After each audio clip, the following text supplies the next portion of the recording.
Hi, everybody. It's Evelyn Somerville, your leadership and lifestyle coach. And my sole purpose is to help you live and lead with excellence. Welcome to today's webinar, Dealing with Difficult People, Part 1. Isn't it true that from the bullies to the quiet ones, the micromanagers to the saboteurs, and everyone in between, difficult people appear to be everywhere?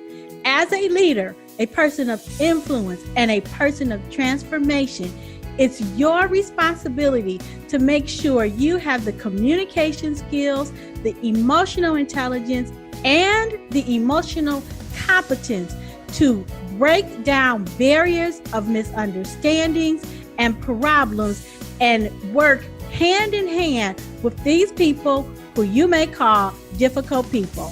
So let's dive into today's course, Dealing with Difficult People, Part 1.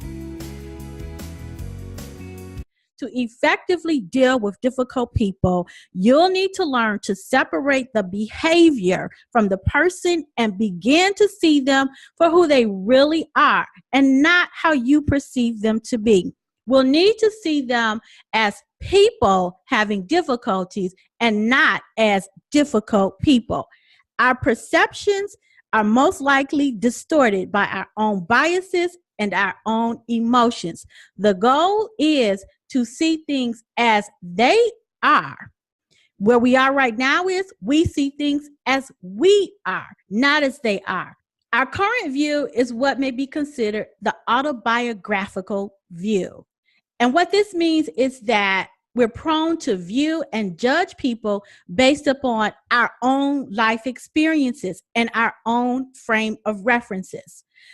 This shows up in 4 ways. The first is evaluating, which means you judge and then agree or disagree with people based on our perception. Interpreting, you analyze others' motives and behaviors based on our own experiences. Probing, you ask questions from your own frame of reference. And then finally, advising, you give advice, counsel, and solutions to the problems. You are driving the end result. You are setting the narrative. So when we look at a person and say, this person is acting bullish, or this person is a chronic complainer, when we start to label them, we've made a judgment and we're interpreting their actions from how we perceive them to be, and we are losing sight that there could be another perspective.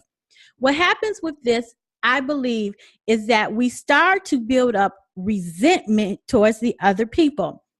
And rather than embracing them for their uniqueness, we actually start to abhor their existence. We want to avoid them in the office. We don't want them on our teams. We don't even want to pass them in the hallway. We don't want them on the conference call. We don't want to see their faces on the video conference. None of that. We just don't want to be involved. But here's the deal. As a leader, it's quintessential for you to engage with people.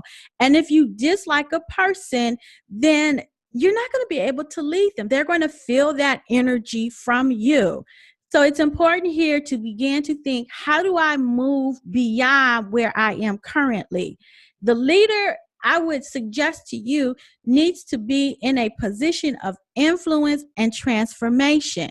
And when you're in a predicament dealing with a person who's having difficulties, you need to be able to rise up out of that situation and start to think about being a problem solver, being influential, and changing the temperature of the conversation and the temperature in the room.